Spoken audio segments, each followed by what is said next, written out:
हो सकती है। और आप जो कह रहे हैं टारगेट नहीं, ये षड्यंत्रकारी टाइप का व्यक्ति है। उसको तो माननीय बनाने के बाद जनता को भी अफसोस हो रहा होगा कैसे आदमी को हमने जेल भेज दिए जाएंगे तो जेल से छूटेंगे भी। जब हमारा हाई कोर्ट है, सुप्रीम कोर्ट है, लोअर कोर्ट है, ये सारे सभी आंखें जो यहाँ के भाजपा के लोग हैं वो लोग जाके वहाँ डीजीपी के यहाँ बैठे थे और वहाँ से दबाव डाल के ये एफआईआर हुआ था कि आप पहुंचिए वहाँ पर। तो ये षड्यंत्रकारियों की सरकार है और ये जब भी देख रही है कि ये लोग अपनी न्याय की आवाज उठा रहे हैं तो वो लोग दबाना चाहते हैं कि हम देवरिया कांड को लेकर पिछले दिनों यादव महापंचायत का आयोजन किया गया था, जिसमें तमाम संगठनों ने भाग लिया था, तमाम यादव आए थे।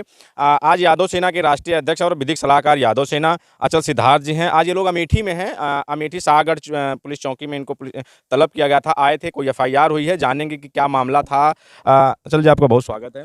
जी बहुत ये आप यहाँ पुलिस चौकी में हैं, तो क्या मामला है, किस लिए यहाँ पे आप? देखिए, मामला अभी स्पष्ट नहीं हो पाया है, खाली एफआईआर हुई है और ये हुआ था कि आप पहुंचिए वहाँ पर। तो ये षड्यंत्रकारियों की सरकार है और ये जब भी देख रही है कि ये लोग अपनी न्याय की आवाज उठा रहे हैं तो वो लोग दबाना चाहते हैं कि हम बैठ जाएं और न्याय की आवाज ना उठाएं। कुछ ऐसा ही इनका प्लान है, इसलिए ये दबाव डाल रहे हैं मेरे ऊपर कि मैं ऐसे कामों में आगे ना रहूं।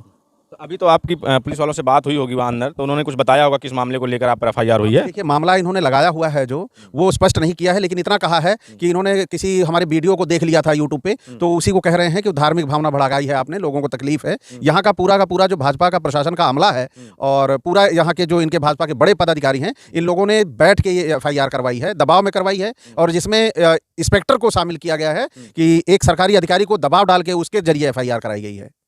इंस्पेक्टर के जरिए? तो आपको लगता है ये किन लोगों ने करवाया है ये? जी, ये पूरा इसमें जो यहाँ के भाजपा के लोग हैं वो लोग जाके वहाँ डीजीपी के यहाँ बैठे थे और वहाँ से दबाव डाल के ये एफआईआर कराई गई है। तो आप लोगों का अगला कदम क्या रहेगा? क्या आप लोग जो है जिस चीज़ के लिए दबाव बनाया जा रहा है उस पर फिर आप लोग कुछ अगला एक्शन क्या रहेगा? नहीं, हमारा एक्शन तो आज ये तो बहुत छोटी बात है। अगर हम आगे निकल रहे हैं तो हम पे एफआईआर होगी, हम पे हमले होंगे, लेकिन हमें इसका डर नहीं है। लेकिन जहां हमें न्याय की आवाज़ भी उठानी है, हम वहां के लिए न्याय की आवाज़ उठाते रहेंगे लगातार। इसके लिए चाहे हमला हो, चाहे गोली चले, चाहे हमें मार दिया जाए, लेकिन हम बैठने वाले नहीं हैं। तो आपको लगता है कि ये जो आप लोगों ने महापंचायत का आयोजन किया था उसी के लिए एफआईआर कराई गई आप लोगों पे? देखिए, ये भी हो सकता है क्योंकि उनको पता है कि अगर ये प्रेशर में आ जाएगा तो आगे निकल के नहीं आएगा। ये दबाव डालने का इनका तो काम ही है। आज जिस तरह से पूरे प्रदेश में देखा जाए, जितने हमारे युवा आगे बढ़ रहे हैं या जो लोग ऐसे सामाजिक संगठन आगे बढ़ रहे हैं, उनके खिलाफ सैकड़ों एफआईआर हैं।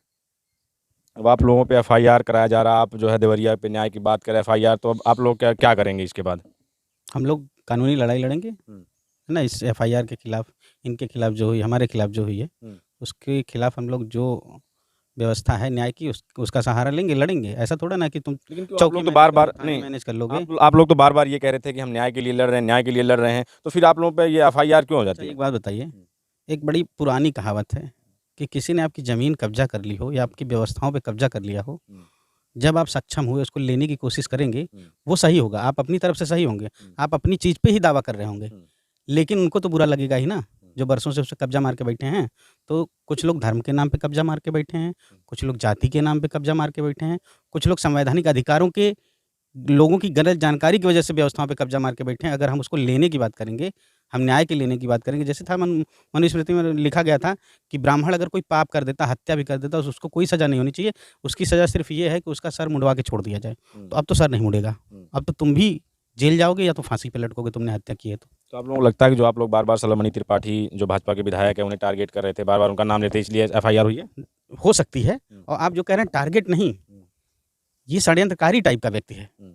उसको तो माननीय बनाने के बाद जनता को भी अफसोस हो रहा होगा कि ऐसे आदमी को हमने चुन लिया, जो जनप्रतिनिधि बनने लायक ही नहीं है, जो विशुद्ध गुंडा है, दंगाई है, मनुवादी है, जिसको मनु के संविधान के तहत काम करने की आदत है। वो लोगों को अपने पैरों के नीचे रखना चाहता है कि बैकवर्ड दलित माइनॉरिटी के लोग दब के रहें, हमारे पैरों के नीचे रहें और पंडित जी पाए लागी करके ज़मीन पे बैठे हमारे सामने। तो आप दबाव नहीं आएगा? एफआईआर से डर नहीं लग रहा आपको? आपको लगता है कि हम दबाव में आने वाले हैं?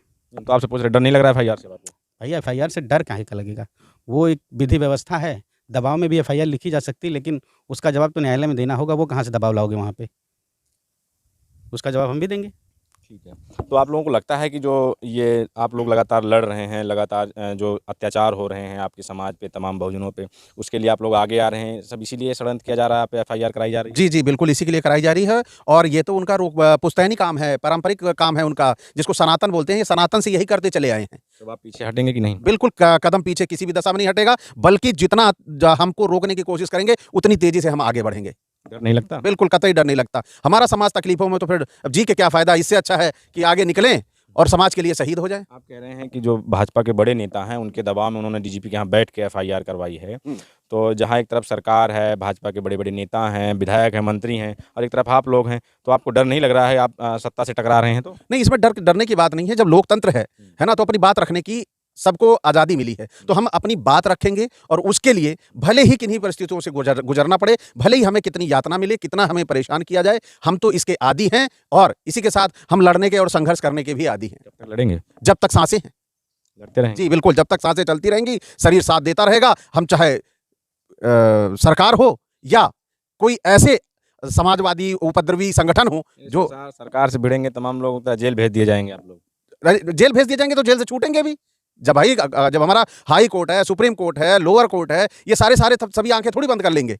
किसी को तो सच्चाई दिखाई देगी कि हम लड़ किस लिए रहे हैं, हम बात किस लिए कर रहे हैं। आप लोग कहते हैं कि संविधान खतरे में है, फिर दूसरी तरफ कहते हैं कि संविधान है, लोकतंत्र है, हाई कोर्ट है, सुप्रीम कोर्ट है, दूसरी तरफ आप लोग यही बात फिर बार बार ये कहते हैं कि नहीं, लोकतंत्र खतरे में है, संविधान खतरे में है। देखिए, संविधान खतरे में है क्योंकि संविधान की जिस परिपाटी से बना हुआ है वो इस तरह है कि जैसा व्यक्ति वहां बैठेगा संविधान अपने अकॉर्डिंग चला सकता है, क्योंकि भारत का संविधान जो है वो विश्व का सबसे बृहद संविधान है ना। लोग सरकार से नहीं डरेंगे? सरकार से नहीं डरेंगे, क्योंकि सरकार से डरना, सत्ता में बैठे लोगों से भी नहीं डरेंगे? कोई डर नहीं।